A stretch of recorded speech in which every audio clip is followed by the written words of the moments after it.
मामले में supreme court पीर के रोज यानी 11 दिसंबर को फैसला सुनाएगा। जम्मू कश्मीर की खुसूसी हैसियत को मनसूख करने के मोदी हुकूमत के फैसले को चैलेंज करने वाली मुख्तलिफ अर्जियों पर सुप्रीम कोर्ट में 16 समातों के बाद अदालत अपना फैसला सुनाएगी।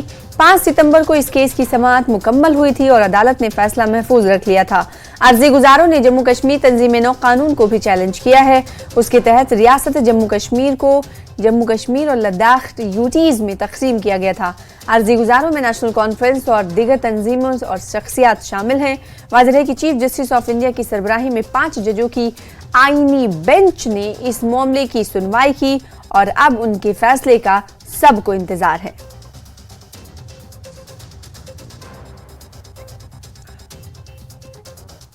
आर्टिकल 370 पर पीर के रोज सुप्रीम कोर्ट के आने वाले फैसले के मुतालिक पीडीपी लीडर और महबूबा मुफ्ती की बेटी इल्तिजा मुफ्ती ने एक पोस्ट किया है। उन्होंने तंजिया अंदाज में लिखा है कि इस मामले पर अंदाजा लगाना खतरा मोल लेना है। वो लिखती हैं कि सुप्रीम कोर्ट आर्टिकल 370 की गैर कानूनी मनसूखी को बरकरार रखेगा और मरकजी हुकूमत को रियासत का दर्जा बहाल करने की हिदायत देगा।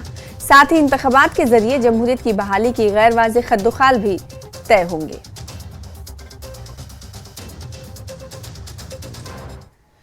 वहीं senior BJP leader Kavinder Gupta ने इल्तिजा मुफ्ती की पोस्ट पर कहा है कि उनकी बातों से मायूसी झलकती है। कविंदर गुप्ता ने मजीद कहा कि सुप्रीम कोर्ट का इस मामले पर जो भी फैसला होगा वो सबको कबूल होगा।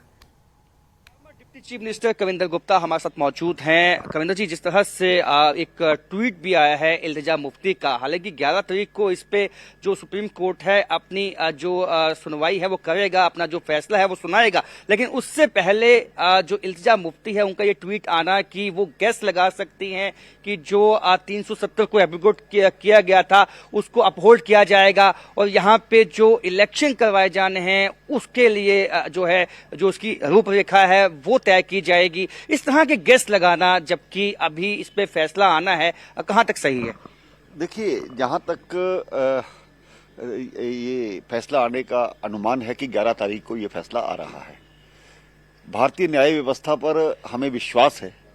जिस प्रकार का भी फैसला होगा वो मान्य सभी को होना चाहिए। जहां तक धारा 370 का सवाल है, इसने जम्मू कश्मीर के लोगों को अपने अधिकारों से वंचित रखा, चाहे वो वेस्ट पाकिस्तान रेफ्यूजीज हों, चाहे वो वाल्मीकि समाज हो, गोरखा समाज हो और बहुत से ऐसे लोग हैं।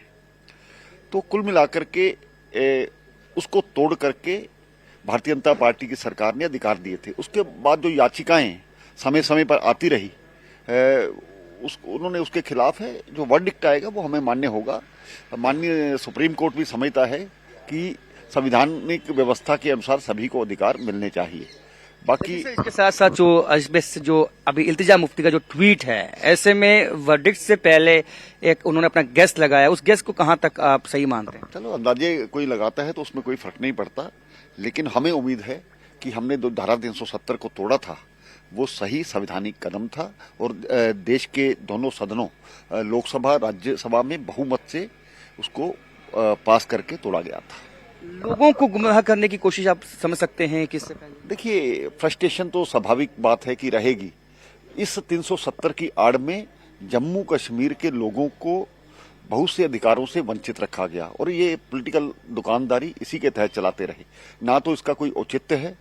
ये जो गलतियां की गई हैं उनको सुधारना बहुत जरूरी था। ये जो गलतियां की गई थी 370 को लागू करके उसको सुधारना बहुत ही अहम था और इस तरह का गैस, हालांकि वो उनकी फ्रस्ट्रेशन को बताता है कि जो उनकी पॉलिटिकल दुकान थी वो इसी से चलती थी और अब वो बंद होगी। तो इस पे जो है कविंदर गुप्ता जो फॉर्मर डिप्टी सीएम है उन्होंने अपना जो अमल है वो रखा है, रद्द अमल रखा है। कैमरामैन नवाइन दत्त के साथ राजेंद्र वैद, न्यूज़ 18 जम्मू। कहते कि दफा 370 के हवाले से सुप्रीम कोर्ट का फैसला 11 दिसंबर को आने वाला है, लिहाजा इस पर जो सियासी प्रतिक्रियाएं हैं, सियासी रद्दमल है वो आना शुरू हो चुके हैं। अगर कांग्रेस की बात करें तो कांग्रेस की तरफ से भी रद्दमल का इजहार किया गया है। तो वहीं दफा 370 की मनसूखी मामले और इल्तिजा मुफ्ती की पोस्ट पर जम्मू कश्मीर कांग्रेस के चीफ तर्जुमान रविंद्र शर्मा का कहना है कि सुप्रीम कोर्ट कोई फैसला मुतमईन या गैर मुतमईन करने के लिए नहीं सुनाता, अदालत आईन के मुताबिक फैसला सुनाती है। रविंद्र शर्मा ने कहा कि उन्हें अदालत के आने वाले फैसले से उम्मीद है।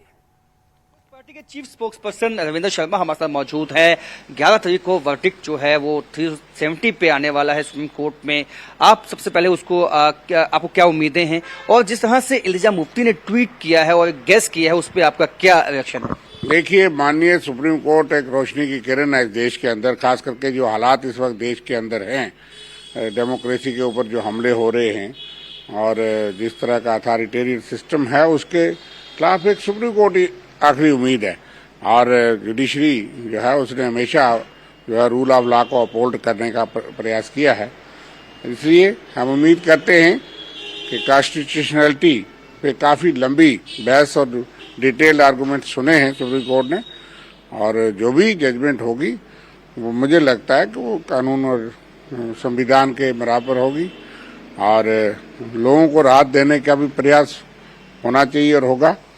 हम तो काफ़ी उम्मीद करते हैं, कोई गैस करना मुनासिब भी नहीं, क्योंकि उच्चतम न्यायालय के जो अपना निर्णय होता है उस पर कैसे कोई गैस कर सकता है। उम्मीद पूरी कायम है कि जो गैर अनडेमोक्रेटिक, आर्बिट्रेरी, अनकॉन्स्टिट्यूशनल हुआ है उसके ऊपर सही उचित फैसला आएगा। उसके साथ साथ स्टेटहुड और इलेक्शन की बात जो है वो 5.5 साल, क्योंकि वो बातें भी हुई, रोड मैप उन्होंने पूछा गवर्नमेंट ऑफ इंडिया से, गंभीरता से पूछा, और मुझे लगता है उस पर भी जरूर कोई टिप्पणी या कोई डायरेक्शन आएगी और अंतिम निर्णय आने के बाद ही उस पर कोई बात की जा सकती है। हमें पूर्ण विश्वास है कि वो इंसाफ करने का प्रयास करेंगे। विश्वास है और सर्वमान्य है जो सुप्रीम कोर्ट जो भी वर्डिक्ट आएगा, तो ऐसे में किसी को सेटिस्फाई या डिससेटिस्फाई करने के लिए सुप्रीम कोर्ट फैसला नहीं करता है। जो कॉन्स्टिट्यूशन के आधार पे होगा वही किया जाएगा। कैमरामैन नारायण दत्त के साथ राजेंद्र, न्यूज़ 18 जम्मू। पीपुल्स डेमोक्रेटिक पार्टी ने उम्मीद जाहिर की है कि सुप्रीम कोर्ट पीर को आर्टिकल 370 बहाल करने का हुक्म जारी करेगा। पार्टी के एडिशनल तर्जुमान आदित्य गुप्ता ने कहा कि पार्टी को उम्मीद है कि वो कानूनी जंग जीत जाएंगे। ऐसा है कि जो 5 अगस्त 2019 को गैर आईनी फैसला किया गया था उसको चैलेंज करने की जो लीगल रेमेडी थी तो वो यही थी। हमने वो लीगल रेमेडी ली और हम उस किस्म की एक तसल्ली है हमें, क्योंकि आर्गूमेंट्स अच्छे तरीके से सुने गए। हम इवन जजेस के भी शुक्रिया हैं कि उन्होंने इतना वक्त निकाला, 1 महीना पूरा कंटिन्यूस हेयरिंग हुई है। इसको हम मैराथन हेयरिंग कहते हैं हमारी लीगल टर्म्स में। और बाकी सब केसेस को वेट करा कर ये इसको सुना गया। देयर इज़ नो डाउट कि 3-4 साल लगे इस सारे में, लेकिन हम इंतज़ार कर रहे हैं। हम एक किस्म के एंग्शियसनेस भी है, क्योंकि इससे फैसला होगा कि जम्मू कश्मीर के लीगल साइड पे कि जम्मू कश्मीर के लोगों का नज़र है लोगों की इस चीज़ के ऊपर कि कोर्ट क्या फैसला करती है। क्योंकि कोर्ट ये डिटरमिन कर रही है कि जिस प्रोसीजर को अडॉप्ट किया गया था 370 को हटाने के लिए, क्या वो प्रोसीजर सही था या गलत था। इसलिए मैंने कहा ये लीगल बैटल है टू लीगल एक्सटेंट जो सुप्रीम कोर्ट डिटरमिन कर रही है, और हम उम्मीद करते हैं कि यहीं पर ही सुप्रीम कोर्ट इस पूरे टॉपिक को खत्म करेगी और फैसला देगी कि 370 को जो हटाया गया था वो अनकॉन्स्टिट्यूशनल तरीके से हटाया गया था। और हमारी जो लॉस्ट ग्लोरी है, जो 5 अगस्त 2019 को हमारी ग्लोरी लूज हुई है हमारे जम्मू कश्मीर के लोगों की, जिस एक कमिटमेंट के ऊपर जम्मू कश्मीर जुड़ा था भारत के साथ, हिंदुस्तान के साथ, इंडिया के साथ जुड़ा था, उस कमिटमेंट को वायलेट किया था इस सरकार ने। उस कमिटमेंट के साथ एक किस्म के एक धोखा दिया था और एक हिस्ट्री के साथ छेड़छाड़ करने की कोशिश की गई थी, क्योंकि एक पिक्यूलियर सिचुएशन है जम्मू कश्मीर की। It's only Muslim majority state and at that time this state wanted to become part of India because it saw a lot of good things in India and there was a confidence building measure जो दोनों ही जो जम्मू कश्मीर रियासत और Indian government के बीच में हुआ था, उसको एक पार्टी ने अपने एजेंडा को बनाकर, एक एजेंडा के बेस पे बनाकर, वो कहते हैं कि हमारा एजेंडा था ये सालों साल से, खुद 1980 में आए हैं, पैदा ही 1980 में हुए, तो 1950 की दुहाइयाँ देते हैं कि हमारा तो तब से ही ये कहना था। तो उस चीज़ को एक चैलेंज हमने लीगल फोरम पे किया है और हम उम्मीद करते हैं कि सुप्रीम कोर्ट हमारी अर्जियां हैं उसको स्वीकारेगी और भारत सरकार का जो फैसला था, जो स्पेसिफिकली एक भारतीय जनता पार्टी की एक आइडियोलॉजी बेस्ड जो फैसला था, उसको सेटिस्फाइड करेगी। वहीं नेशनल कॉन्फ्रेंस के सीनियर लीडर डॉक्टर मुस्तफा कमाल ने 370 से मुतालिक आने वाले फैसले पर रद्द-ए-अमल का इजहार किया है। कमाल ने कहा कि इन्हें यकीन है कि सुप्रीम कोर्ट ने इस मामले की हर नुक्ते को गहराई से समझा है और फैसला आईन के हक में होगा। देखिए, जहां तक दफा 370 का ताल्लुक है, 370 पे बहुत कुछ बोला गया, हमारी तंजीम ने भी बोला, हसनैन मसूदी साहब हैं, उनने पार्लियामेंट में खुल के इसका खुलासा किया। दफा 370 ऐसा कानून है जिसमें मुदाखलत नहीं की जा सकती जब तक वो रियासत की नुमाइंदा सरकार से पूछा न जाए। अगर इसमें तरमीम करने की ज़रूरत है, इसमें इसको हटाने की ज़रूरत है, पहले रजामंदी यहाँ के चुने हुए नुमाइंदों की असेंबली में, कानून साज असेंबली में होनी चाहिए। वो है कहीं नहीं। 10 साल से इलेक्शन नहीं हो रहे हैं, 6 साल अब हो गए, हमारा नुमाइंदा कोई नहीं। अब ये जो इन्होंने वो म्यूनसिपैलिटीज़ बनाई और बाकी इदारे बनाए ग्रामीण सतह के, उनकी मियाद भी ख़त्म हो रही है। ये मनमानियाँ कर रहे हैं, जो इनके दिल में आता है वो कर रहे हैं। हत्ता कि सरल सा मामला है, अगर दफ़ा 370 पिछले 70 साल से है और माननीय जो होम मिनिस्टर हैं वो तो इस पे ऐसा कह रहे हैं कि ये तो टोटली गलत था, तो 70 साल से ये कहाँ थे? 70 साल से इसके बारे में आवाज़ क्यों नहीं उठाई? जम्मू कश्मीर के लोगों को, जम्मू कश्मीर के आईन जो है उसको ज़मीन बोस करने के बाद ये अपनी छाती फुलाने आए हैं, अपने आप को बड़ा समझते हैं। इन्होंने तो हस्तक्षेप किया है। आईन और कानून जो है, हमारा देश का आईन और कानून है, उसकी हत्या की है। हमारा तो जो आईन किसी भी जगह किसी भी सूरत में मौजूद नहीं है। ये धोखा है आईन के साथ। जिस आईन की हल्फ बर्दारी जो है, ओथ जो है, हर एक लेता है, जो पार्लियामेंट का मेंबर हो या असेंबली का मेंबर हो। इसका आदर करना, अगर कोई तरमीम करनी थी इसमें, अवामी नुमाइंदी सरकार मौका देना चाहिए जम्मू कश्मीर के लोगों को अपने नुमाइंदे चुनने का, और फिर ये बात आगे चलती। ये इस तरीके से किया है कि आम आदमी जो है वो समझेगा ये बहुत तीर मारा है। एक हिसाब से इन्होंने हमारे देश जो है, हिंदुस्तान के सीने में छुरी घोंपी है। नेशनल कॉन्फ्रेंस के रुकने पार्लियामेंट हसनैन मसूदी ने कहा कि आर्टिकल 370 को हटाना गैर आईनी था। मसूदी ने कहा कि उनके वकला ने अपने दलाल बहुत अच्छे तरीके से पेश किए हैं, उन्हें उम्मीद है कि फैसला उनके हक में आएगा। के फैसले हुए तो पहले दिन ही हमें इत्मीनान था ये सारा कुछ का आईन को रोक कर किया जा रहा है, आईन को दरकिनार कर किया जाता है। तो हमारे पास एक विकल्प था, एक ऑप्शन था। बाकी जो भी और ऑप्शन थे, तो उनमें सबसे बड़ा ऑप्शन था कि जब कोई चीज़ बेरहना तौर पर आईन का जो उसकी उल्लंघन करके उसको रोक कर किया जाए, तो सबसे पहले हमारा रुख करना चाहिए जो टॉप कॉन्स्टिट्यूशनल कोर्ट है। तो हमने बिल्कुल दलाइल दे दिए, वो दलाइल दिए थे जो कन्विंसिंग थे दलाइल, उसमें वजूहत हमने जाहिर की, ग्राउंड्स हमने अर्ज किए, और उसी ग्राउंड्स की बुनियाद पर सुप्रीम कोर्ट ने इसको बाज़ाब्ता एक समात के लिए दाखिल किया, और समात के लिए नहीं बल्कि कॉन्स्टिट्यूशन 5 जज के, और जैसे कि आप जानते हैं कॉन्स्टिट्यूशनल बेंच को भेजा। तो उसके बाद हमने जो दलाइल पेश किए, जो हमारे वकला ने बड़े पैशन के साथ, जज्बे के साथ, बिल्कुल आप खुद उसमें आप देख रहे थे, मुशाहिदा कर रहे थे, कवर भी कर रहे थे, तो उन सब को मिला के जो भी हमारे दलाइल रहे हैं, ग्राउंड्स रहे हैं, फिर जिस तरीके से को आर्ग्यू किया गया, पेश किया गया, तो हमें पूरी उम्मीद है कि इंसाफ हमें होगा। तो इंसाफ की जब उम्मीद है तो इसीलिए सुप्रीम का रुख किया ना। ये सॉवरेंटी जो जब एक्सटेंशन हुआ, तो सॉवरेंटी सारी सरेंडर नहीं हुई। एक एक्सटर्नल डायमेंशंस होते हैं और इंटरनल डायमेंशंस होते हैं।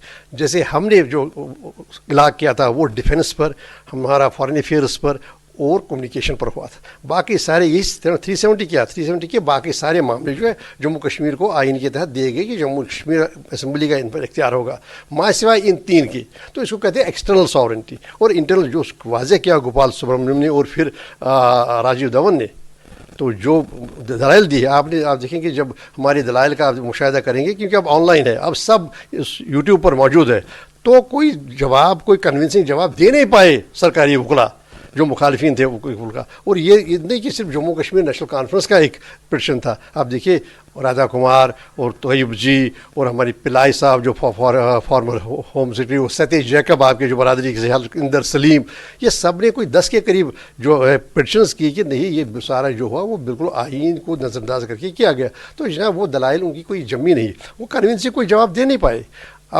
अब जो जम्मू कश्मीर को दिया गया था खुसूसी दर्जा, वो एक पस मंज़र में था, क्योंकि जम्मू कश्मीर जो पार्टीशन की गाइडलाइंस थी उसके मुताबिक जम्मू कश्मीर को जाना चाहिए था पाकिस्तान के साथ, जहाँ का आबादी का तनासुब है, मज़हब क्या है। लेकिन उसके बरक्स भी हम यहाँ की तरफ आ गए। क्यों?